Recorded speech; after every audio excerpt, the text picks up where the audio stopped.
We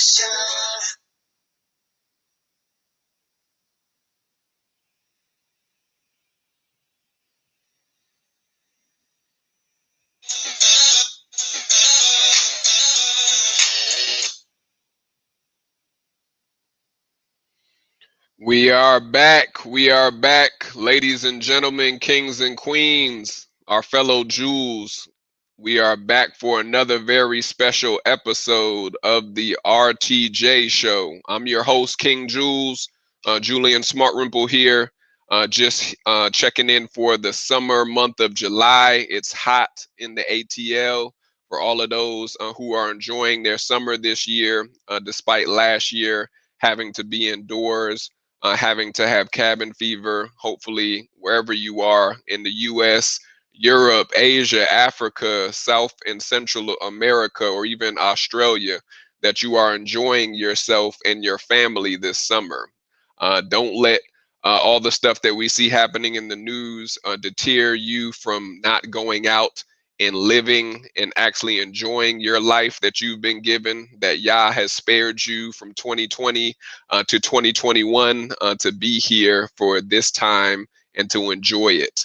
And so we're getting ready to go in for this summer. I'm excited for all of the entrepreneurs and young professionals that we have coming up on deck for the rest of our summer episodes. But today, we are checking in for our podcast episode 162, Financial Wealth Principles to Finish This Year Strong. Again, for those that are checking in, we are a podcast platform and also creative art service. We do podcast episodes for millennials, young professionals, and entrepreneurs, and even just those that are wanting to learn more about entrepreneurship and how to advance their careers. But we have a ton of entrepreneurs that come on our show to bless us with their jewels of wisdom, their career advice, all the aha moments and trials that they've been able to overcome. But we are on all podcast platforms. And so if you are on any podcast platform, subscribe to us at the Run the Jewelz Show. We're on episode, I believe it's 39 that we just released this week, but definitely look us up. Subscribe to us on YouTube. We also have a YouTube channel that we're going to be starting up this month for the Run the Jewelz Show specifically. But for right now, you can subscribe to the Julian Smartrimple YouTube channel to catch season 3 previous episodes. And so I'm excited, you all, because my very special guest is actually one of my kin. He's one of my family.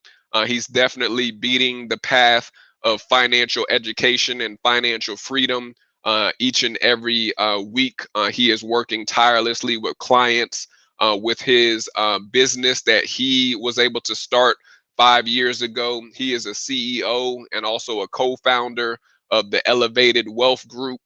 Based out of, I believe it's Florida, but he's all over the Southeast and all over the US. But he's going to be blessing us with his wisdom, his expertise on why you need to finish this year strong, not just with your health, not just with your job, but with your finances as a high priority, because it's all about financial wealth. We talk financial wealth principles each and every month here on the RTJ Show.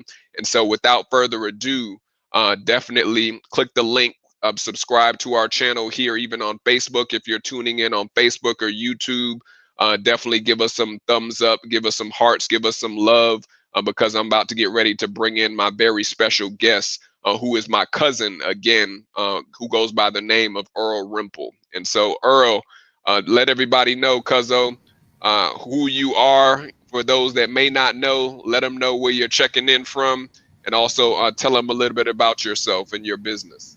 All right. Well, everyone, good afternoon, good evening. Like you said, my name is Earl Rimple out here in Orlando, Florida, the co-founder and CEO of Elevated Wealth Group.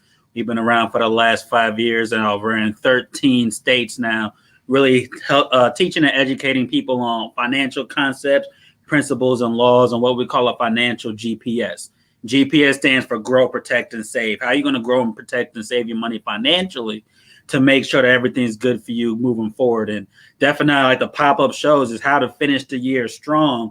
We're talking about the second half, best half. You know, a lot of people, this is the time where people are looking to adjust, adapt and adjust and make sure everything's taken care of. So we spend a lot of time educating people to learn just these concepts, but really understand most people, you know, right now they say almost 44% of states out there don't even require financial education at a high school level.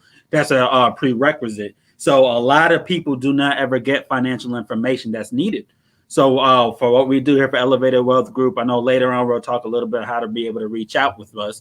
But it's really important that we're educating people first financially. That way you can make the best assessments for yourself and your family, especially with COVID going on and a lot of things happening right now. People just don't really understand finances. And if people could just learn a little bit before they actually could do anything financially, it could go a long way. So that's what we're doing a lot here. I definitely love sitting down and helping people with different financial situations and really just educating folks on, hey, here's what you have. Here's where you need to go. How can we get you there? Informing you educationally wise and then taking things to the next level. Absolutely. So for those that are just tuning in, I'm here with my cousin, my cousin, my kin, brother Earl, King Earl Rimple, who's based out of Florida. So shout out to all the Floridians tuning in. And also he happens to be of Trinidadian descent, just like myself. So shout out to those in the West Indies and also those in the Caribbean. But we are here locked and loaded for episode 162 of our online podcast show and also podcast series. And we are talking about financial wealth principles to finish this year strong. And so we're going to get ready to bring in our VIP sponsor for tonight's very special episode. If you have a business, a service, and if you are trying to have more eyeballs, more ears landed on your business or service so that you can share your product or your service to our audience for RTJ, definitely click the link that I'm about to drop in the comment section. But tonight's very special episode has been sponsored by none other than Smart Food Kitchen. Smart Food Kitchen is a dynamic platform and also a service that provides vegan-friendly and plant-based meal prep plans. They provide cooking demos for those that are looking to eat healthier and eat cleaner, and also learning how to make things that are in a budget that is very economical and very cheap, but you can still eat very clean and very well. Also with private tastings events here in Atlanta. So click the link that I'm about to drop in the comment section so you can see how you can follow what Smart Food Kitchen, our official VIP sponsor for episode 162, is doing. And you can take a look at the video that we're about to show so you can see what Smart Food Kitchen is up to right now.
So as you can see, we're getting busy for season 3 here on the RTJ show. Shout out to our official sponsor again, Smart Food Kitchen.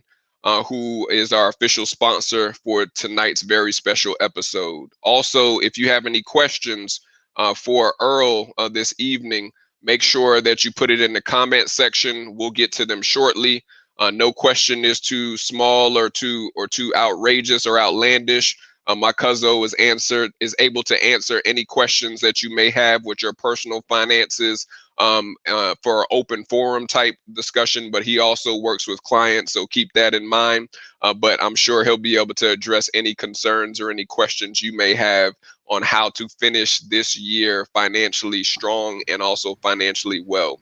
And so without further ado, Cuzzo, talk to us. I know last year you are a familiar face here on the RTJ show. You've been on here at least, I believe, 2 other times, spreading the knowledge and also sounding the alarm to talk about the importance of financial wealth building principles and also financial freedom. So what are some things that you've learned even on your end with your company from last year going into this year, from the summer? Let's just keep it in context, from the summer of last year after COVID had just happened for the first time ever, and then going into this new summer of 2021. Like, what are some things that you've seen a little bit different? All right, no, that's a great question. I think a big thing is so many people were fearful of what was going on with COVID that it made a lot of people not want to be able to invest, or should I leave my money in? Should I move my money around? You know, I had some of my clients looking at some of the portfolios out there. If you look from summer to summer, from May 2020 to May 2021, there's some accounts through the S&P 500 that have returned 40%. Meaning a lot of people are thinking just because it's been COVID a bad session that, hey, I can't afford to actually have my money. I might not see anything happening the way I'm looking for when it comes down to my retirement. But on the flip side, is also a lot of people know high risk, high reward.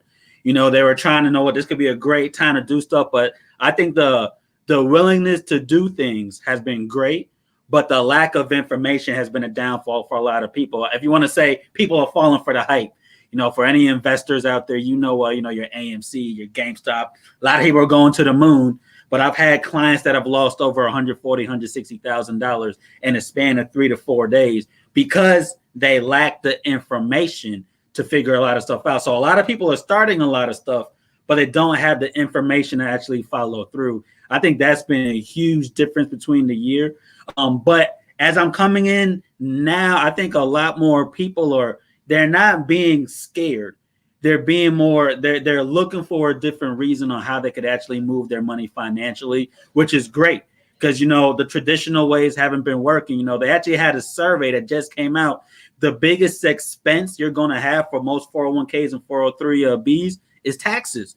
Meaning most people don't know the biggest thing that's going to affect you might be the taxes that come out of it. So people are seeing a lot of the traditional system hasn't been working correctly. So they're looking to figure out how I can move my money, how I can have stuff go in different ways. If I have a business, you know, you have executive bonuses out there. Any business owners watching, there's something called a Section 162 executive bonus that allows you to write off up to 50% of your business taxes. So people are looking for things that could actually be used in that way. Or if I have a business, a lot of people have been hearing the Section 179 deductible for depreciating vehicles, how I could write off vehicles for a business, or hey, can I move my 401ks or my IRA without being taxed? Do I need the RMD, the required minimum distribution? Am I able to use that? And earlier last year, they had you could take out up to $100,000 from your account without having to worry about penalties. So people have been seeing what could be done. So I think people are not just being more cautious. They're trying to look for different ways. So a lot of my clients, I'm looking at, look, I have these problems. The traditional ways haven't been working. What can I do now? Where's that information? So I think a lot more people are trying to get informative, you know, especially when a lot of things are ending. As you know, I'm here in Orlando, Florida. As of June last month, they stopped giving that extra $300 a week for your stimulus. A lot of people have student loans. Guess what? That's going to be stopped from being, it was deferred. So now a lot of people are going to have to go here and start paying. So they're trying to figure out how can I switch up a lot of those things. So I think that's the biggest mindset change, that a lot of people were scared, but now they're willing to move money financially as long as they get that information and be a little bit more cautious, but figure out different ways to do that. I think that's been the biggest change. So I'm seeing a lot of people taking a lot of losses, I've had a lot of clients I've lost multiple six figures, but I've never seen so many people, not just from stocks and investments, but I haven't seen so many people been able to increase their portfolio in different ways like this before. This has been probably the craziest year, but the best year for a lot of people if you knew what you were doing financially. Yeah, that's real, cuzzo, right there. Especially the last point you said, if people know what they were doing financially. And I know you talk a lot about when it comes to being able to still profit and still be able to enhance yourself and advance despite the pandemics, despite what natural disasters may happen. And so like let people know a little bit. Of course they gotta find the jewels and go directly to you, but talk to them about like what are some key things that you've even been able to advise your clients on how to survive when there are storms or when there are situations like a potential pandemic or another shutdown that is happening in the near future. Like what are some key jewels or key tips that you give your clients when you talk to them about surviving a natural disaster? Perfect. Well, a couple of things. The first thing, first and foremost, is look, you need to build that emergency fund, and that's something super basic, super simple, but a lot of people don't do that. As of February, 70% of Americans do not even have $1,000 saved in case of an emergency. So what does that mean? So many people are doing what? They're going into their 401ks, their IRAs, different kind of plans, and then they're getting taxed and penalized. So a simple emergency fund, most people aren't aware you could actually split your direct deposit. So I always say, look, do the simple 95-5. Have 95% of your direct deposit go to your primary bank and have 5% go somewhere else. Out of sight, out of mind. It's super simple. A great way for people to start actually having money. And then also learn where you're actually contributing your funds. If you have your money going into a 401k, you want to put exactly what the company's matching. I had a client this morning for the last 12 years. They've been putting in 10%. The company's matching them for their 401k. So guess what? If anything happened, when March happened last year, that 6% difference, that was their income. That was what was lost first. It wasn't what the company was matching them. So a lot of people, I always say, look, if you're over matching what the company, or over putting in what the company's matching you, you could actually use that 4, 5, 6%, put it somewhere else where you could get guaranteed, maybe your fixed indexes. You could get different kind of strategies. In certain ways, you could actually start boosting your own personal retirement plan. And then a lot of other people looking at their Social Security, if it's going to be enough, how that's looking. Right now, you could go on ssa.gov, and it's a tedious process. You could actually get in, and they will show you that Social Security, as of right now, is going to end in 2036. It's on their website, but the only way that won't happen is if they do what? Raise their taxes. So there's a book out there called The Power of Zero by David McKnight. I'll say it again, The Power of Zero by David McKnight, showing you how to get yourself into a 0% tax bracket. And that's huge, because if taxes do double, what's 2 times 0? It's still 0. So a lot of the tips I've been telling a lot of people is, hey, you want to be able to learn how to put your money in these tax advantage accounts, where that way you may pay a little bit of cost of insurances or small taxes up front, but all your monies get to grow and accumulate tax free. So that's been huge for a lot of people. And then I definitely love when we have a compound interest. That's huge. I always tell people, you got to understand how to outpace inflation. Cost of living regularly goes up 2 to 3%. Most people put their money in the bank getting less than 1%. How are you making up that difference? And this year, inflation's actually gone up right now about an average of 5%. So you need to have your money outpacing that inflation rate.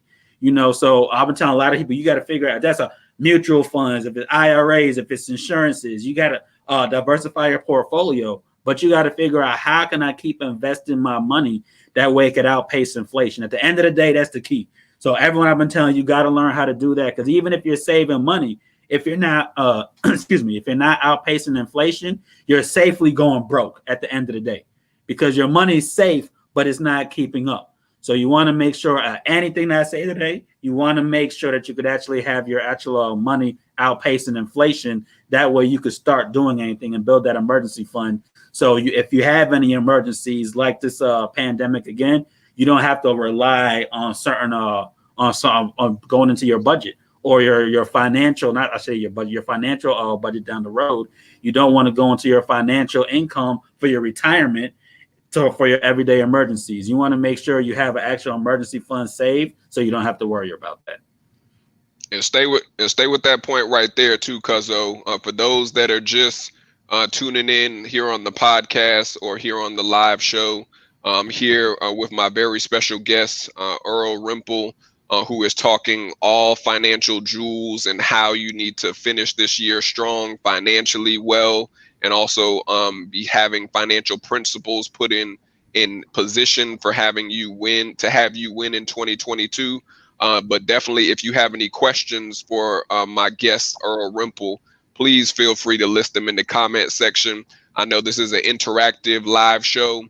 We don't want to just have myself be leading the discussion, because I know it's some people out there that may be afraid to talk to a potential financial advisor or others about their finances. But no question is too small or too dumb or too large or too outrageous. And so feel free to list it in the comments and we'll get to it shortly.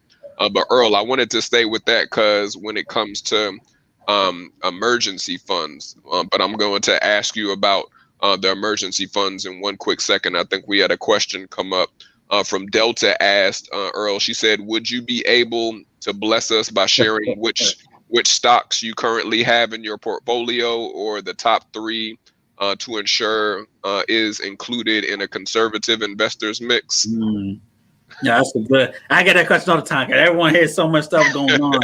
But I think, well, in my opinion, because there's so many different ways, if you want to be conservative, you got to look for a lot of stuff that could give you that payout for dividends. It's another way, it's a fancy way of saying your passive income in that case. I always recommend in that case, if I'm going to give one, I would always say AT&T, because it's very affordable. It's regular $25 to $40 for the last 10 or so years, regularly paying out 5-6% for you. So meaning, guess what? You have a few shares there. For every share you're getting, like $1.40, $1.50. Doesn't sound like much, but when you have a small investment share like that, like AT&T, you could buy multiples. So you could always quarterly, you could spend $1,000 here and getting yourself, get another 200, 300 AT&T shares or 20, 30 AT&T shares, and keep building your portfolio that way. So those dividends are paying you out. Next thing you know, you got an extra $4,000 or $5,000 a year from having a very safe dividend in that way. So there's a lot of different stocks. Is one thing a lot of people are asking, how do I feel about the market since it's so volatile right now? So I've been saying a lot of times you're looking for those stocks that are between the $25 to $50 range that are giving you anywhere from a 4 to 5% dividends interest. That way you can see that return of investment coming in. Because a lot of everything else, you might hear, your GameStops, your AMC, your Sundials, your ZOM, or if you're going to the cryptos, a lot of those coins and all that, they're very volatile. So I'll tell people you got to understand how that's looking down the road. But if you have your AT&T, your Disneys, your Sonys, I always go with my concept of batteries not included, meaning we all got phones. You got an Android, you got an iPhone. This doesn't work if you don't have a battery. So you need to find that small thing that could power everything else. Like, for example, I don't own a Ferrari shares, but I do own Formula One because Ferrari is part of Formula One. You see what I'm saying? You got the poster behind me. I don't care about the poster. I care about the frame that the poster's in. That frame, you could get that share for such a small amount instead of buying the whole thing. And that's why a lot of times I say looking at that batteries not included concept when it comes to stocks. But a simple fact, when you actually have that, you're not looking at the dollar amount. You're looking at the percentage. If you want to have something definite and long term, you can have a $100 share that goes up 20%. You made $20. Or you can have a $5 share go up 100%. You just doubled your money. So if you brought that $5 share, that battery, you spent $100 in there, you would have doubled your money instead of still getting 20%, because you're finding that small thing that something can't work without. A phone can't work without a battery. A door is not a door without a door frame. You got to find those things. So if you're investing, you look for those, and then you find the ones that you can use for long term. And there's a lot out there. It's due diligence. I'm not gonna lie, you got to put in some work. But that's a huge thing I look for. Everything else, I don't own nothing. I'm not gonna lie. I got some Amazon and some other stuff. That's what she was asking about. She said, also, are there any tech sector symbols or tech sector companies that you would recommend too? right now, even that I would say I recommend, but there's a lot of stuff in the tech world that's been changing recently, especially because you have so much electric stuff coming, which has been so a lot of people, even you're trying to figure out what's a tech company that's going to be able to do something with electric, besides your Neos or IDEX or some of these other companies a lot of people are hearing. So it's kind of different to figure it out. The FANG is still the old school. FANG stands for Facebook, Amazon, oh my God, it's Apple, Netflix, and Google, but a lot of those cost a lot of money in that case. You know what I mean? So, but in the tech sector, there's so much ways you could go right now. I don't want to lead anyone astray because it depends on what you're looking for. And if I'm going to keep it in here for 1 year, looking for 5 years growth, 10 years, forget about it kind of growth, it's a lot different in that case. Absolutely, and I know moms asked about emergency funds, which is what I was going to cover, but I'm going to let Mama Smart take it. She said emergency funds differ per individual. What is a healthy amount or a percentage to develop an emergency fund? Well, for the great question, I always recommend say 95-5 split. That's at least to start your emergency fund. But the main key, you should have worst case scenario 3% of your expenses. That's what you always hear people talk about 3 to 6 months. I've heard 6 to 9. You want to be able to have 3% of your actual expenses saved up in case of an emergency. Now, for some people, they might be able to do that in 6 months. Some people might take a year and a half for that to save up. It all depends on how much you feel comfortable with. But I always recommend at least 5 to 10% of your income as you're building it up. If you want to be more aggressive, you can. But look, build up that emergency fund. Then as you're getting closer to it, if you want to drop it down to a certain amount, the main thing is splitting that account somewhere else. Out of sight, out of mind. If you got it in the same bank and people always think an emergency is a flat tire is not an emergency. Okay. I'm talking emergency is, God forbid, someone passes away. You got to fly from Atlanta to California. That's an emergency. Or you lose your job or your transmission goes out. That's an emergency. But a lot of people consider emergency stuff that's not really an emergency in that case. So you got to be looking at, look, if this were to happen, I need to have this money to take care of this immediate situation. I always use the flat tire example. If you have a spare, even if you don't know how to fix it, someone could always come out. That's not an emergency in that case. Right. And that's real right there, Cuzzo, which is what I know you teach a lot with your team and also your group when it comes to not just retirement planning, but even preparing in case of death. And I know we talk about that all the time, that a lot of families, not just people that look like us, but all different nationalities get caught with their back against the wall or behind the 8 ball and not having funds or even a process set up in the case of family members that pass on and basically transition. And so what are some of the things that you've seen, especially since COVID began last year, and then now stuff has been opening back up all across the US? And also, what are some things that you would suggest potential individuals should prepare for going into the end of this year when it comes to that? Okay, well, great question. I always say this, and I hate to say it this way, but death has no age. So you always got to be prepared for stuff. And unfortunately, most people want to leave a legacy. They end up leaving a liability. Right now, $2 billion a year is lost due to probate alone. So the reason why I said it is you got to understand from having your life insurances, having your will, your trust, your estate plans. You see a Chadwick from Black Panther still fighting through their estate plan because they didn't have a will and everything taken care of. DMX, RIP, he just passed away. He had no will or trust in place. His fiance tried to actually become try to file saying a common law wife, and she would have got control of everything over his 5 kids because no will, no trust, nothing was put in place. So these are huge things to be able to have because so many people want to start building up stuff, but they don't take care of everything. Life insurance is huge. Life insurance is used for 2 things. First off, obviously, we say so. Life insurance isn't for you; it's for your family when you pass away. But life insurance is used for cash value. For actually, I use it for different ways. And you can use it for retirement. You can put money there. That's one of the tax-free or tax advantage accounts. Where if you have cash value life insurance, you could have your money growing tax-free. You got some that have indexes that guarantee you don't lose any funds. So if you pass away, God forbid, you could use the life insurance to take care of yourself. But then you can use a cash accumulation for for your own purposes during your retirement. But people don't understand this. There's 4 different kind of wills out there that you could actually get, different kinds. It's super important to make sure you have that taken care of. And then you have your trust if you have businesses or homes, or to avoid probate. That's been huge, especially now, because a lot of people don't know, hey, COVID's going on, what could happen? Some life insurances aren't covering people they passed from COVID at the time. So that was huge. People understanding what can I actually use. If I need to have stuff for long-term care or living benefits to take care if I get sick. I have actually my aunt, she actually had a cancer. She's able to use her life insurance to take care of that while she was living. But she also used that time to get her wills and estate plan and all that taken care of.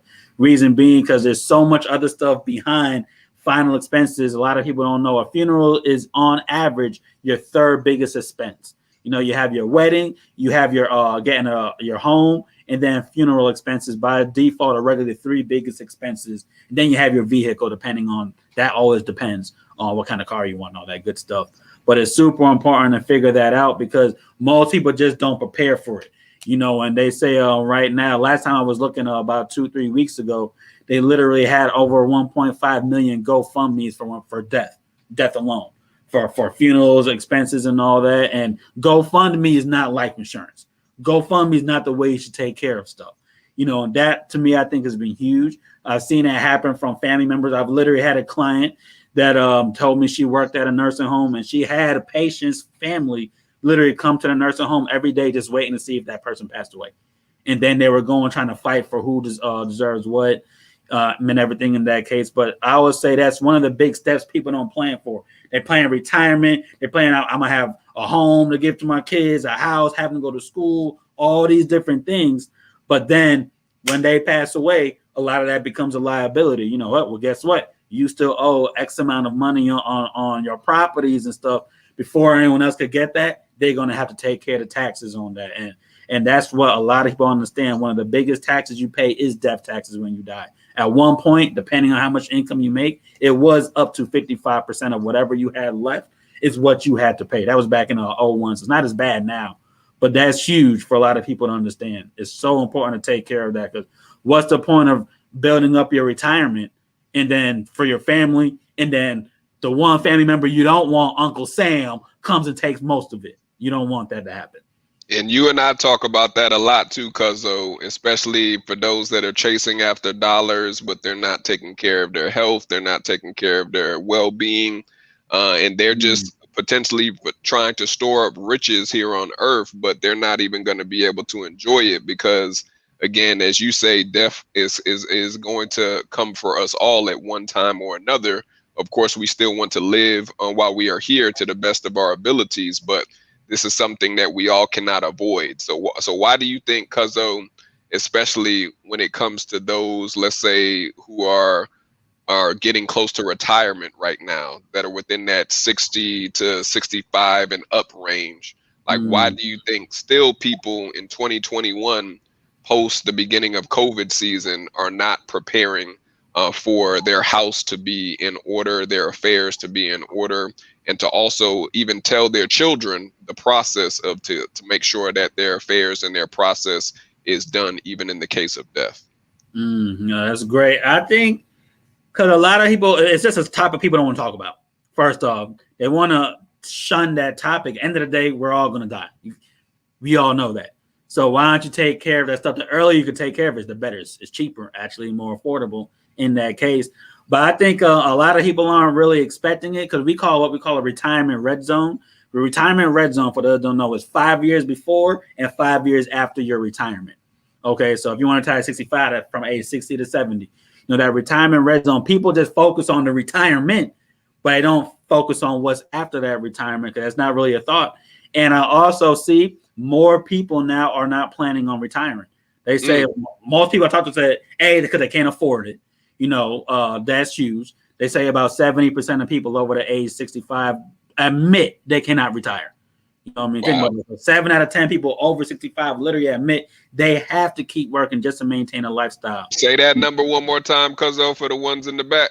70% of people over the age of 65 admit right now that they cannot retire. Financially, they're not ready. One of the biggest, and they actually say the biggest fear is not death for elderly. the biggest fear is outliving their retirement. And that's a fact. They actually say that more people fear outliving their retirement than they actually fear the death themselves. So they're not more. So a lot of people aren't planning on that because they're not planning on stopping. People are like, I'm going to just work till I die. And then whoever's left is going to figure it out. So I've noticed more these days. That's a topic people aren't talking about because they're not really expecting it or planning for it, if you want to say so. And it kind of sucks because it comes to the point when most people do stuff when it's too late. My biggest, if I say the one thing, I've tripled my business in the last year and a half. And I say the reason why, because there's only 2 times people talk to me. A, when they don't want to, or B, when it's too late. And that's what happens a lot of times for that. They want to get a life insurance when they're 60. Now, just to get a basic life insurance costs you $300-400. So a lot of people don't know, when you see those commercials online, you could get $250,000, $250,000 for $15-20. A lot of times it doesn't give you living benefits. It barely covers what you need. As for a lot of younger folks. So as you get older, it gets more expensive. So now when people talk about it when it's too late, it becomes more of a hindrance. And then they hear it one time. So you're telling me just to get X, Y, and Z for insurances, final expense, funeral costs, or all this is going to cost me all this money? When they heard about it 25, 30 years ago, when they could have got it 80% cheaper. And once people hear that number, they really don't talk about it. I had a client actually yesterday I was talking to. He was like, man, my parents told me to get whole life, about 35 years ago. It would have cost me about $80 a month. They get the same thing right now. It would cost them almost $700. So he's like, I can't afford that. So he's not planning it. Because that's a crazy gap right there based off of the amount that they could have paid when they listened, or if they listened, versus now that they did not listen, the hefty fee that is on the backside of that. And so that's a word to the wise, myself included, and all of us who are listening. Have the talk with your parents, have the talk with your aunties, your uncles, especially if you have grandparents that are still living, or great grands. Because these are things that we cannot play with. We cannot be behind the 8 ball. It's 2021. We already saw the devastation that happened with COVID. Let's make a choice to do different and to also think different going into the end of this year. And so, cuz I know we're going to be coming and talking about taxes, because that's a heavy topic that everyone that everyone wants to hear about, especially with us having a new leader and a new leadership regime in office compared to last year. So I'm going to let you catch your breath for a second while we just go over some of the services that we also provide here on the RTJ show by way of Smart Jewelz Enterprises. And so those that are watching or listening, take a look and see what other services we provide.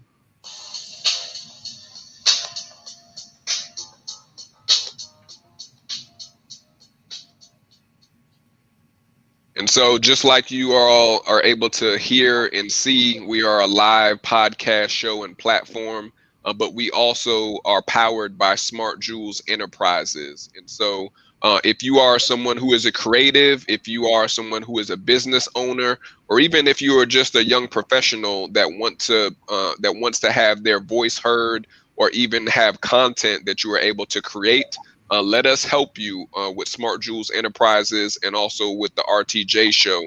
Make your podcast or your show or your platform more professional. We offer podcast show creation services, live streaming for those that are either in church or have a business. If you are interested in having technical assistants that are behind the scenes to make sure that all your bells and whistles are done correctly, your I's dotted, your T's crossed. Or if you're someone who's in the classroom, we have quite a few educators that we've worked with and that we're working with currently right now to get webinars, virtual classrooms set up, and even to start your brand and to enhance your brand. All businesses have to go through remodeling and rebuilding, no matter how long you've been in business, but you need to be able to have the right services to make sure your business is able to shine when you do put it out there to the public. And so if you're interested, I'm going to drop in the comment section how you can sign up for a free discovery session to talk about what you would like to see for your show, your podcast, or any platform going into 2022 or the end of this year, enhanced or advanced. So back to you, Cuzzo. I wanted to definitely highlight when it comes to taxes. This is a big thing for even those who are not business owners. That, of course, people voted for Biden based off of the tax hikes that he was saying that he was going to tax the 1% to 3%. And so talk to us about, like, what have you been hearing in the financial streets when it comes to taxes, since now we're at the 6 month, seventh month of basically the year, and that we're wanting to know what is happening behind the scenes with the talk on taxes. Okay, well, that's one of my favorite talks right now, because a lot of people don't know what's going on, how it could affect them. I'm gonna try not to be biased on this case, but honestly speaking, it's going to be very interesting because, like I said earlier, there's a book. I'm gonna say it for those that are coming on late. There's a book called The Power of Zero by David McKnight. Okay. The Power of Zero by David McKnight, meaning, and literally the title says, how to get to the 0% tax bracket. Okay. So with that being said, the book alone title says it alone. Biden talked about raising a capital gains tax and a lot of other taxes, but what's 2 times 0? It's still 0. All right. I got tax personally. I'm speaking for myself. I got tax advantage accounts. I got life insurances that are giving 12, 13% from last year.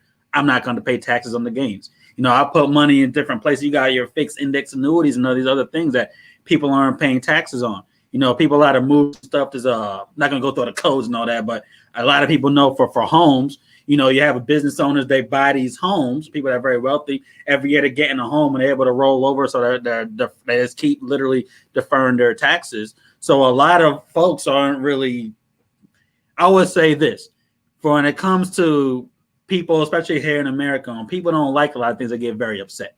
You guys saw it when we had COVID, you had the protests and Black Lives Matter, you know, riots and the storming the capitals and all that, but you haven't really heard wealthy people really pissed off when he said he's going to raise capital gains taxes. Why they're not pissed off? Because a lot of folks aren't still to this day really going to be affected too much by it. You might have capital gains from your stocks and a few other things, but so much different revenues and passive income when it comes to the very wealthy is not going to be affecting them as much as people think, you know. But on the flip side, it actually end up is hurting a lot of middle class, to be quite frank with you. Meaning, in that case, they want to raise, for example, raising minimum wage, which I'm all for. But what are you seeing as the repercussions? You know, you're seeing a lot of places. We got a place here in Florida called Five Below, which everything costs $5 and below. All automated. Dollar stores going all automated, self-checkout. So a lot of places you want to hike up the price of not cost of living, hike up the extra minimum wage. They're eliminating other stuff. You know, and then when you look for a big industry, that's what they're doing. Small business owners. You know, I have a business owner I sat down with earlier. 40% of his income that he makes goes towards his employees. So if he goes from 7, he pays like $8 minimum. So if he goes from 8 to 15, you're talking about going from almost 40% to 75, 80% of all his income is now going to be going towards his employees. So he's busting his butt doing all this work. 80% to go to his employees, 10% to take care of his business. What is he going to be making? So the first thing he's looking at is, hey, I'm letting go of a lot of my employees. So raising a capital gains tax, from what I've personally seen, is in these first 6 months, a lot of people are just planning on doing a lot of stuff, moving a lot of funds when it comes to very wealthy, where it's not really affecting them. You know, you got a section 179, like I said earlier, to get a vehicle. You get a vehicle that costs 6,000 pounds or up, aka a Range Rover or a G-Wagon. You can use that and write it off on your taxes. You're not worrying about it. So people are using it in ways where if they had stuff that could be capital gains, they're just moving and rolling over. There's ways, there's a form out there called a 1035 exchange where you can move money from one kind of account to another kind of account. You know, for tax purposes, non-tax, you can combine accounts. So I could have something that's in a place where I'm paying capital gains tax. I could do a rollover and move it somewhere else. And then guess what? I'm not affected as much. So for my wealthy business, I hate to say it, but I'm going to be very honest with y'all. It's like playing a double-edged sword. When I talk to my business owner clients, I'm telling them you can do this, this, and this, so you don't have to worry about capital gains taxes. But then when I talk to everyone else, I say, look, you could do this, this, and this. That way you could grow your money in ways where you're not paying as much taxes. So it's kind of like a double-edged sword in that case. And people are finding loopholes. There's always a loophole in that case and when it comes to this taxes. So in general, I think it's going to be a huge cause of concern because raising that capital gains is going to mean a lot of employers are going to possibly start coming back and laying people off, which is going to cause people not to have as much income to do stuff. They cut the stimulus already down, and that income relief for COVID relief, a lot of that's been cut away. So as you see, they want to do all these things, but how they compensating it? They're actually ending up doing what? Have the inflation rates going up. I was talking to one of the GMs at Chipotle. Chipotle. They actually did that. They raised up their minimum wage, but they didn't tell you guys they raised up the cost of their food by 7%. So your Chipotle meals got more expensive to compensate it. But they're not getting affected by a lot of those taxes. So it's going to be a very tricky subject. It's really, like I said, not trying to be biased, is not going to work because a lot of people are really projecting it or thinking it's going to work because there's so many loopholes, and that's why I educate people. The average, they say the top 5%, if you want to look at the main difference between the top 5% of America and everyone else, the top 5% have CPAs. They have financial advisors. They tell them what to do. Most people don't have it, so they don't know. Like I said, a lot of you guys, if you started your own business, you could write off you could make $100,000, write off half of that into your own personal retirement plan that's growing at 25-30%, tax free. You can figure out how to get out your taxes, put your money there. But most people don't know because a lot of places just don't sit down. I'm not going to say some of these other institutions, but if you don't have $250,000 in income, some places don't sit with you. So if you don't make the money, how are you going to learn how to write those taxes off? But almost all my wealthy clients immediately, once they heard that capital gains tax, I had so much appointments for that whole week or two. What can I do? Well, you can do this, this, and this. And they're like, all right. Boop. And then you haven't heard any wealthy people. Like I always said, when something bad happens, people get pissed off, and you haven't heard wealthy people pissed off and that's real right there too, because especially when it comes to the inflation piece of it. And you and I, we talked about that a lot, that they've been creeping up the prices in the grocery stores. We already know that there's been chicken shortages since last year going into this year. We know that even what you mentioned with Chipotle and also a lot of different fast food restaurants have slowly creeped up the prices of their burgers, their fries, everything on the menu. And so talk about as we transition to multiple streams of income. We both know that a lot of people got hit during last year's beginnings of COVID, and that even people have recently got hit. I know some folks that just got let go in the last 3 to 5 months. And so talk about why it is vital, not just important, but even vital, critical, imperative. Let's use words like that, to have multiple streams of income and to be thinking about different ways to feed not just yourself, but especially if you have a family. Talk to us about multiple streams, and also what are some practical steps that someone can take going into the end of this year to make sure they don't get caught slipping again. Oh yeah, that's huge. I believe in that 110%. One stream of income isn't going to be enough anymore these days, especially for the businesses. I always have a quote. I say, either you build your own dreams or someone's going to hire you to build theirs. So you got to be able to understand the importance of having a multiple streams of income. I'm not saying a 9 to 5 is bad, but from 5 to 9, you better be working, doing something on your own, to building that residual income, passive income, whatever it is. And let me tell you, I'm going to be honest with you. I have, in this last year, I have more people that have made 6 figures than ever before. And if you hear some of the stuff people are doing, it's ridiculous. So you really just need to look for it. In that case, I got a client that she's for the year from January to now, she's made 140 grand, and she does lost and found airport auctions. Meaning people go to the airport, they leave their stuff at the airport, they put it in a box. She does lost and found for it. She's making multiple 6 figures a year on that. On small stuff. People leave, guess what? She bought a $6 box of scarves. They had 2 Louis Vuitton scarves in there. You know what I mean? I got people that use Turo, multiple 6 figures using their car, but the main thing is they're understanding the importance of having multiple streams of income. So you don't have to always necessarily have a business. It also could be a way to give yourself passive income by smart investing or figuring out a lot of different things in that way. But definitely, I think the freedom of having your own business has been very enticing to a lot of people. Since I think people are realizing that one stream of income and having a job isn't guaranteed or secured enough to get you to where you need to be. So when it comes to the steps of actually doing that, I would always say the main thing is a lot of people don't understand. We said for taxes, when you start a lot of these things, you got to start saving money for tax purposes. You know, you make $100,000, you have a 24% tax bracket. You make sure you save 24% of your income for the year. Because I say the biggest reason a lot of businesses don't succeed is because next year they figure out and they get hit with those 1099s. They're like, oh crap, I didn't have anything saved. So it's really important to understand that and know that your business is going to take some time to compound. And also, a lot of people think the markets are flooded. That is a lie.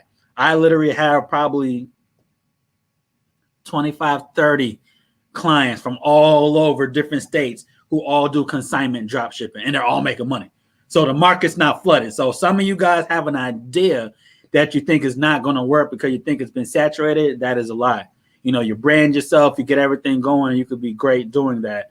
Like I said, I have people that make a multiple 6 streams of income from brand new first year startups of taking care of a lot of stuff and building it, but making sure you're building it that way you could have something that's passive. And then my biggest key, I'm not going to touch on this too long because it's so much businesses, but here's my main nugget I always tell people. You could be great at you could be good at a lot of things, but you could only be great at one. I'll say that again. You could be good at a lot of things, but you could only be great at one. The reason why that's so important, because I hear people that they're doing 4 or 5. You know, oh, I got my own personal business for doing nails. I'm doing MLM. I'm doing drop shipping. You're doing 4 or 5 different things. I always tell people, look, you want to have 4 to 5 small multiple streams of income, or you want to have one big stream of income. So you got to understand that you could be great at one thing, focused on it. I know a lot of you guys that might be seeing this, you might be having many different ideas. Stick to one, build that stream of income up till it's self-sufficient, and then start working on another stream of income. To me, I think that's the biggest gem. Because too many people, I'm gonna be honest, too many people are starting too many small businesses and too many multiple streams of income. You know, you always hear, oh, the average millionaire has 7 streams of income, blah, blah, blah. They don't tell you. They start with one from a business that's self-sufficient. They start on another stream. Then they might get into real estate, might get into investments, and start building multiple streams over time. You don't have 6, 7 small businesses and try to start 6, 7 of them at the same time.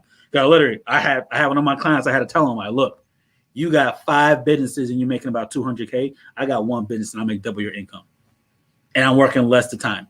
So why are you doing all that? You just need to figure out how to have that mainstream and get great at it. And with social media and doing so much stuff now, I honestly say, no offense to anyone on here, but I always say if you are not making 6 figures now, you're pretty much not looking for it. Because there's no way right now where you cannot in anything make 6 figures. I got people from cutting grass to drop shipping to I got a girl that has 3 new salons she just opened up. You know, I got from all different, from real estate, you already know that's huge, and all that case. But so many people are using so much different platforms and so much different ways on how they could get that stream up. You just need to find something and make sure it's a passion. You know, there's a difference between making money and having a passion making money. I'm passionate, as you can tell, for what I do. Once you get passionate on what it is, watch how that stream of income blows up. So a lot of people just say, oh, this is a great job. This is a great source. Oh, Amazon, I can make 6 figures. Yeah, but are you going to like it? When you like something, then watch how your income starts to explode. But it's super important. I think everyone should be working on a multiple stream of income. You work 9 to 5, you could put in 5 to 9 times. They say the average millionaire works 59.5 hours a week. Most people only work 40. Think about that.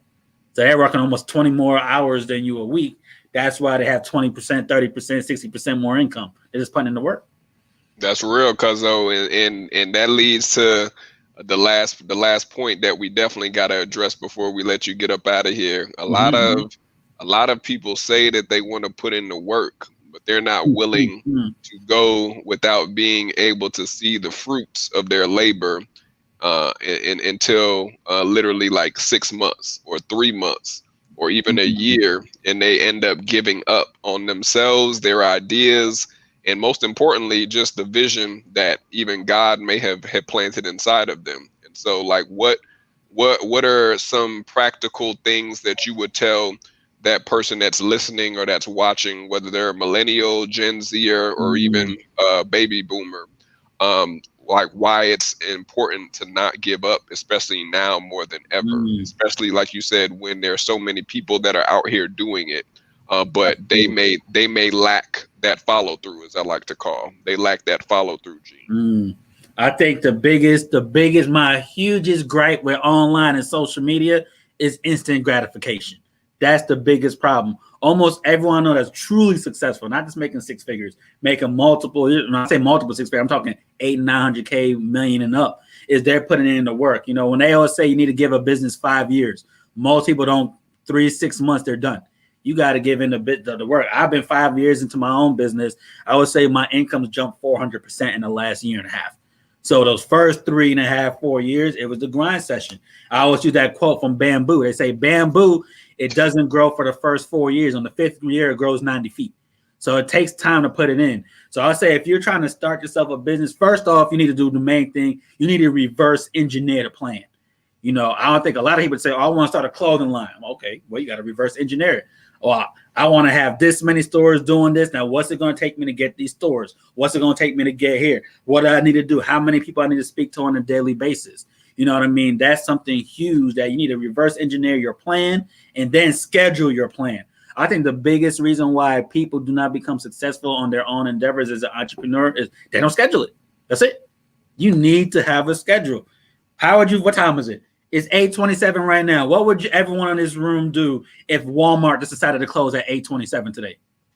You'd be pissed off. But you know they have hours of operation when they open, when they close. You need the same thing for your business. I don't care if you're working 9 to 5. I don't care if you can only work an hour a day. Guess what? That hour every single day, you need to grind and work on your business when it comes down to doing that. I think that's probably the two of the biggest things. People don't reverse engineer. They don't schedule it. And I got to say, you got to love the no's. You know, people are going to tell you no, especially right now. Everyone thinks everything's a scam or something's going on. But let me tell you, broke people are skeptical. I hate praying like that, but that's the truth. They think this isn't going to work. That's not going to work. You got to fight through it and figure out exactly what you need. I tell people, you don't want to live the same year 75 times and call that your life. It comes time to actually work and grind and get to where you need to be. So when it comes to that, if I would say my big 3 steps to be successful as an entrepreneur is 1, reverse engineer the plan. 2, schedule the plan. And 3, the most important key is action. So many people talk, I'm going to do this, I'm going to do that. They don't take action. You could go to whatever seminar you want. You could listen to whatever podcast. You could do whatever personal development. You could see Tony Robbins spend 10 grand. You could do all this stuff. You go Les Brown. It doesn't matter. If you don't take action, nothing's going to change. I could give you the accepts. I could say, you know what? Whoever's on this call, I could give you $1 million in 2 years if you just do these steps. If you don't take the action, it's not going to go there. The biggest thing is there's a difference between a dreamer and a doer. You know, a lot of people just don't want to, they're not doing it. They're not putting in the work, not putting in the action steps, and not taking care of what they need to be. Entrepreneurship isn't for everyone. They always see the phrase entrepreneur and a wantrepreneur. It sounds good until people see the work. I myself sometimes work 75, 80 hours a week. I'm turning 35 this month, and I'm going to be able to retire. But I'll put in 75, 80 hours a week. Most people aren't willing to do that. People on real estate, short-term sacrifice equals permanent satisfaction. Are you willing to make that sacrifice? You might have to not go on vacation. You might have to stop, don't get a dream car, or do whatever it is, whatever it takes to actually be able to get that. And then once you do, you can get that. And definitely you got to change your friends. You got to change your circle. If you want to be entrepreneur, you want to get to where you want, you need to get to that level of mindset. Guess what? You hang out with you hear it all the time. I'm just quoting the same quotes you all see online. If you hang out with 5, 6 millionaires, you're going to be the 6. My whole circle of friends I spend a lot of time with, they're all making $500,000 and up. By default, I'm going to get there. So you got to be around your network is your net worth. That's so huge to really understand and start picking other people's brains. If you really, the last nugget I'll give is don't reinvent the wheel. Just turn the wheel.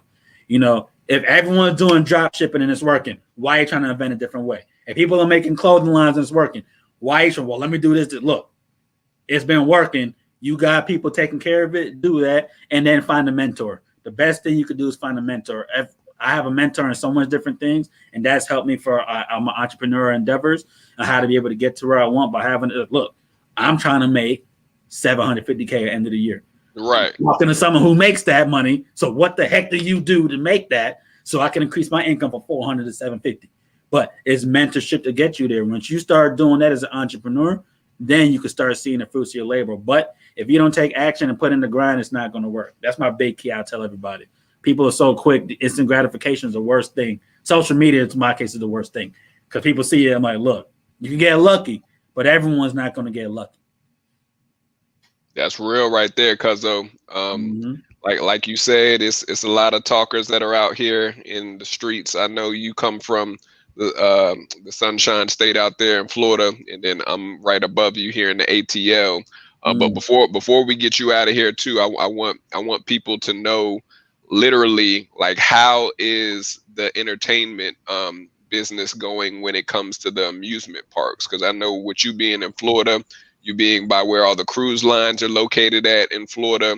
Like I know you came out of that industry before you started betting on yourself and working for yourself, and we talked about it a little bit. But I know there's people that are wanting to go on a cruise later this year, that are wanting to potentially come to Universal or to Disney or to SeaWorld. Talk about like where are the entertainment businesses at in Florida right now, and where do you see especially even cruise lines migrating in the rest of this year going into 2022?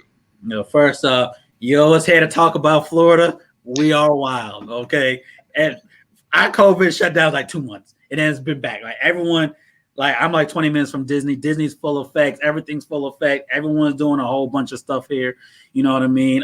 Cruise lines is actually the race for people wanting to go has been, I think July 3rd was the first Carnival cruise that came up recently, and now they're booking up. So Florida's back in full swing, the entertainment industry, and that's huge for us here because a lot of people need it. There's a lot of career because everything, like I always said, look, if Disney were to leave Florida, Orlando would be a ghost town, and literally that happened. Pandemic hit, Disney closed. When Disney closed, all the hotels closed, all the conventions closed, all the restaurants. Literally, like almost half the people I know who weren't in their own business field lost their jobs or got furloughed. So now that everything's back, it's been huge, but it's 100%. We've been 100% for a while. So for us, it's been good. My main jewel on that is get a lot of stuff. If you want to be able to get ready on vacations, you plan it early. My personal favorite is Black Friday. A lot of people want to buy TVs on Black Friday. I buy vacations on Black Friday. So that's my secret for my cruise secret. If anyone wants to do cruises and all that, you get a 5-day cruise for like 60% off on Black Friday. But most people just want to get a TV. So, hey, whatever. You know what I mean? But there's so much. But yeah, Florida, the beaches are good. Everything's good. Entertainment's good. And, I travel a lot. I've already traveled. I've traveled like on 8-9 round trip flights this year alone. Everywhere's back. I have one of my agents in Las Vegas. Las Vegas is open back up 100%.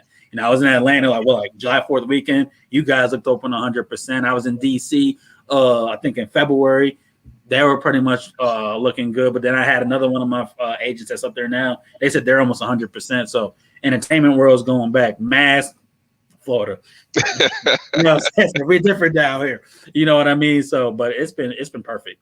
It's real out there, you all who are listening in. For those that want to go to Disney, Universal, SeaWorld, or if you're looking to catch some cruises later on this fall, I know I was looking at some rates too myself, but it's a lot of stuff that's open back up, and so the doors are wide open right now. But you have to plan for the rest of 2021. That's what we're trying to beat in everyone's head this evening. Is you have to be prepared. And you have to get your house in order to make sure you finish this year off strong. And Earl, I want you to start thinking about, as we close out, what is your final jewel for thought that you want to leave with the audience. But for those that have been tracking with us, we recently started a Patreon account for RTJ. We got 3 different levels. This is what the subscription page looks like. That's actually tagged in the comment section. But if you've been blessed in any way, shape, or form with tonight's very special episode, feel free to sow a seed with us. We're all about being able to plant and also water where you have been fed and where you have been served. My cousin Earl has served so many financial jewels with you all on a platinum platter this evening to give you some foundational things to do going into the end of this year.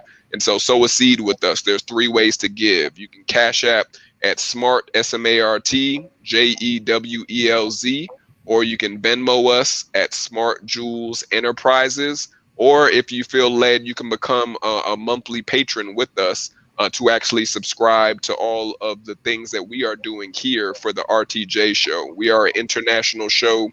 This is not just locally based. We have sponsors, we have donors, all the names that you see on the screen right now and that we're going to put at the bottom scroller have given already to season 3. But we've been able to put the money back into the business, not into my pockets.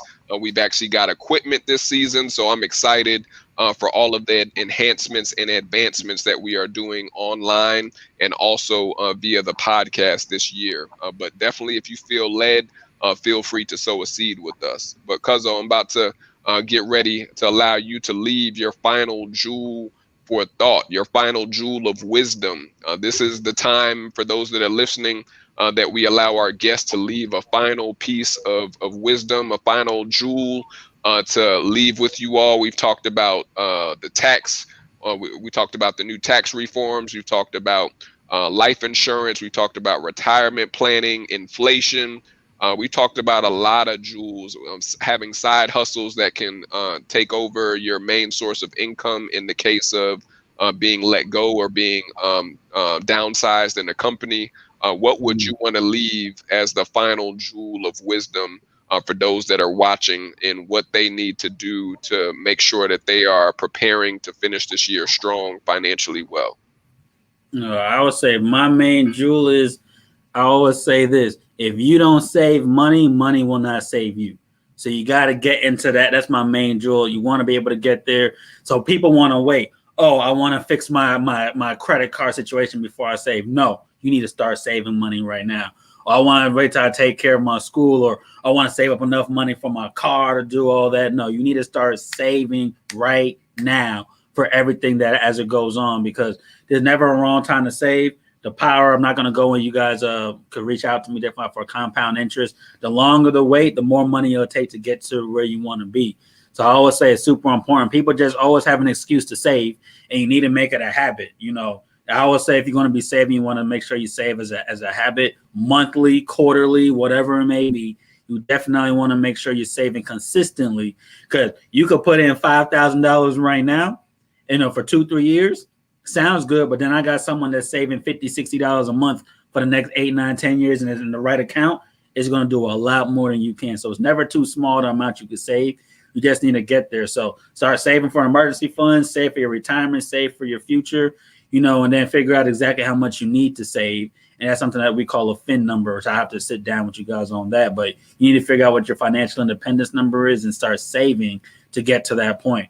But I always say, if you don't save money, money will not save you. Don't worry about, a lot of times you hear a lot of sponsors or other people talk about focus on this or snowball that. Or no, I'm telling you right now, you need to always save money and invest money for your future. And then also, scared money doesn't make no money. So that doesn't mean put your money in the bank. You need to outpace that inflation. So you got investments, you got stocks, you got real estate, you got insurance, you got all kinds of stuff. Just don't want to just save your money in one spot in the bank or so. You want to make sure you're saving it to outpace inflation. So that's my big thing. You just need to start. There's one thing that when it comes to money, the earlier you start, the easier it becomes.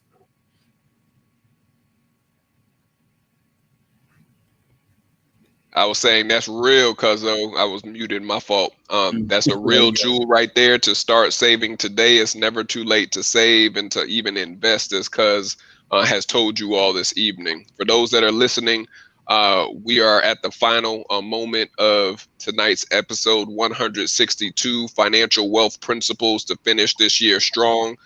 Earl, how can they reach out to you, Cuz, if they have any follow-up questions, if they want to get enrolled in your business or any of your services? Like, how can they reach out to you before I say a quick prayer over you, Cuz? Okay, I got a couple ways. One of the main ways you can reach me, as I said, I'm the co-founder of Elevated Wealth Group. You can reach me on social media. That's on Instagram at Elevated Wealth Group, or just my name, Earl Rimple. Same thing for my emails, earl.rimple@gmail.com. We can do that. Our website's elevatedwealthgroup.com. We're actually revamping it right now to be able to do a lot of that stuff. But I'll say the main way, and then if you want to reach out to me, 407-405-1070. Once again, it's 407-405-1070. I do free 30-minute consultations. I do not charge to sit down with folks. And I don't actually charge for the whole process. We actually do stuff so everything goes directly. You got 100,000 in your 401k, your whole 100,000 goes into whatever we're doing. You know what I mean? So those are the main ways. But one of the big things, if you follow for most of those on Instagram, my name's Earl Rimple. In my bio, I have a link tree, and that links you actually to everything else I have for my YouTube, my LinkedIn, Facebook, Instagram, a couple different ways on taxes, a couple of strategies, my financial services. You can schedule a consultation, all that good stuff. Regular sit down for 30 minutes or so, 30, 45 minutes, answer your questions.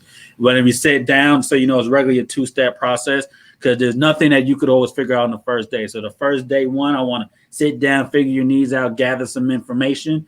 Then we'll sit down on the day two. That way I could give you recommendations on what you want. As a broker, Elevated Wealth Group, we have over 250 companies to work with.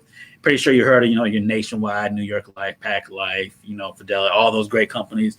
We do a lot with all those companies as well. But those are the different ways you can reach out to me. Feel free. And then definitely on my Instagram, I try to do daily financial tips. You'll see them. They're all in blue. My page is kind of laid out. So anything in blue, go ahead and click on it. And it'll always give you financial content. I regularly drop it daily on my new page, which is just my name, Earl Rimple. Absolutely, Cuzzo. Absolutely. It's all about being able to get as much financial education that you can get, especially while you are still here, so that you and your family are prepared, even in the case of death. And so, Cuz, I'm going to say a quick prayer over you. It's been a pleasure serving with you, Cuz, and I know you're setting a lot of captives free, because we know that financial debt is a generational curse, and we are all about breaking curses here on the RTJ show, so that we can set up families to be financially stable and financially well. And so, Cuz, I'm going to say a quick prayer over you and let you enjoy the rest of your week, bro. All right. I appreciate it. All right, Father God, I just want to thank you for Earl being able to come on the RTJ show to just build upon all of the wisdom and knowledge that he's already shared with our audience. Just being able to let people know what has happened in the last year, and also what is going to happen going into the new year. And we thank you for his financial wisdom and education.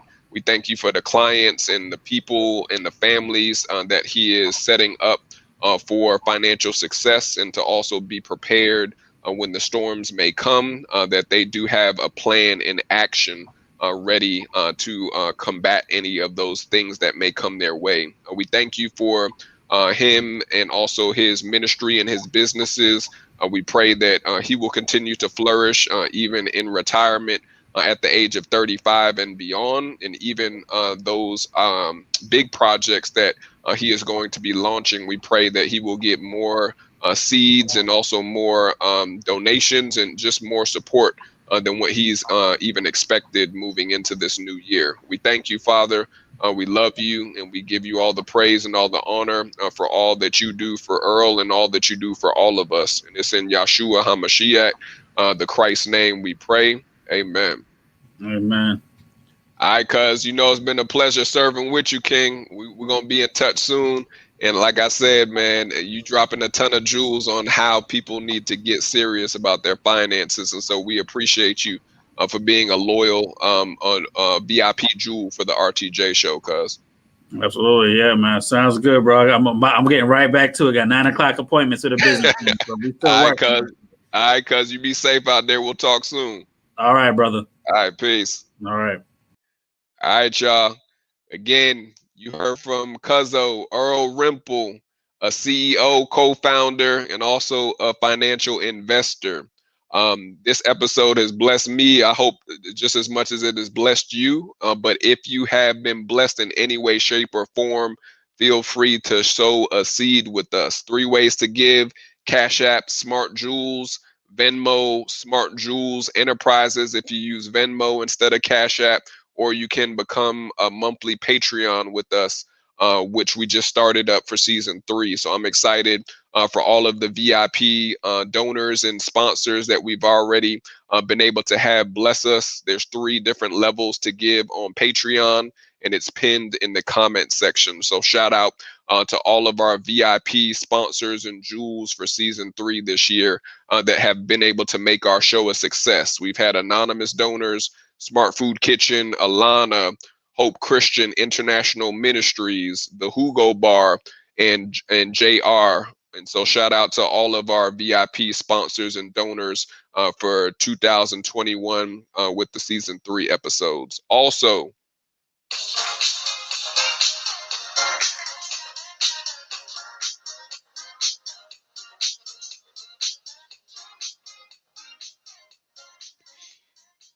as you heard me say a little bit earlier on, prior planning prevents poor or piss poor performance. And so you have to have a plan, just like you do with your job, just like you do with your family.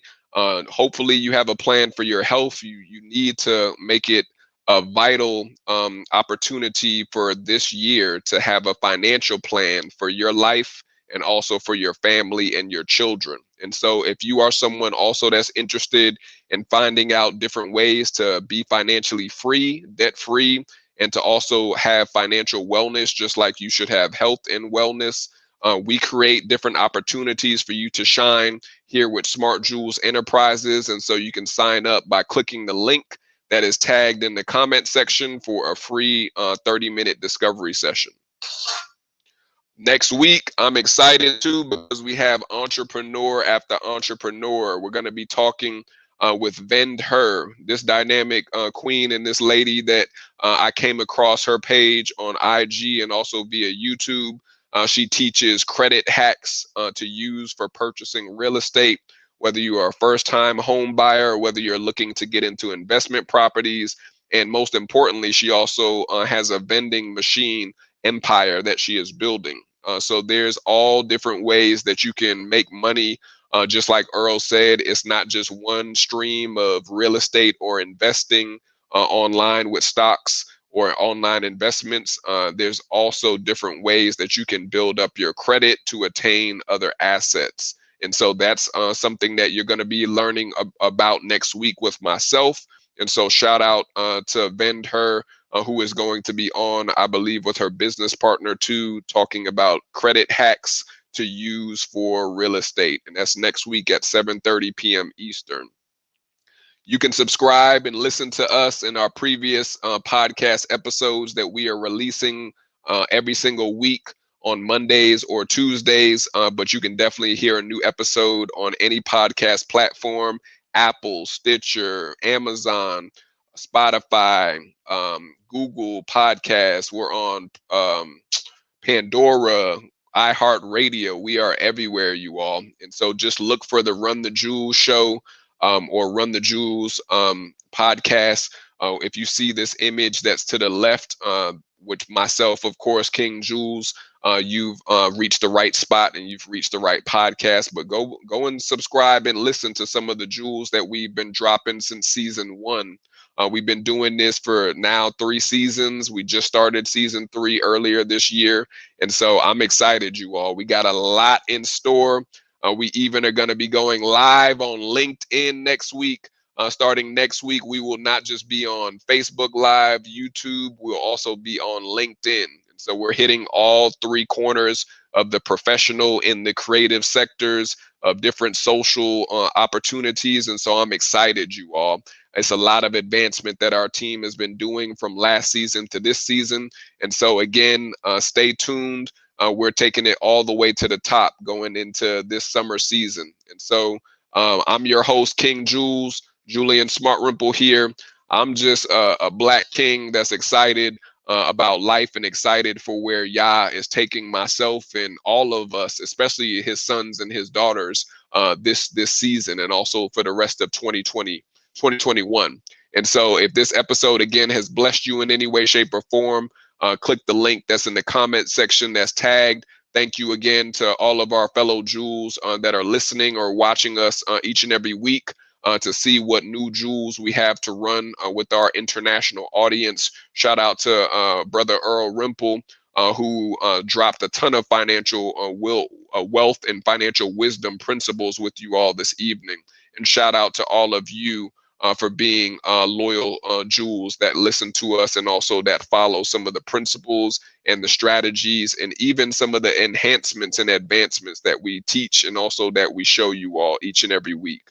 But make sure you shine like the bright diamond jewel you've been created to be, because someone that is watching you needs to feel and also needs to sense the light that is within you.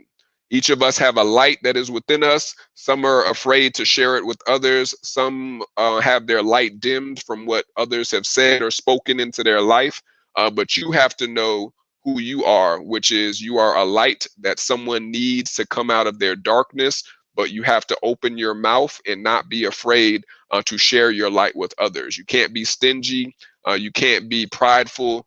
You have to be able to be open and be willing to share your light, because you can save someone's life all the way to you can help transform someone's life. But you have to shine and never be afraid to shine bright like the bright diamond jewel you've been created to be. I'm just the messenger, King Jewels, signing off this week. It's been a pleasure serving with you all. Until we meet again, God willing, stay blessed, stay hydrated, and most of all, make sure your finances are in order and you have a financial plan to win going into 2022. I'll see you all next week. Peace.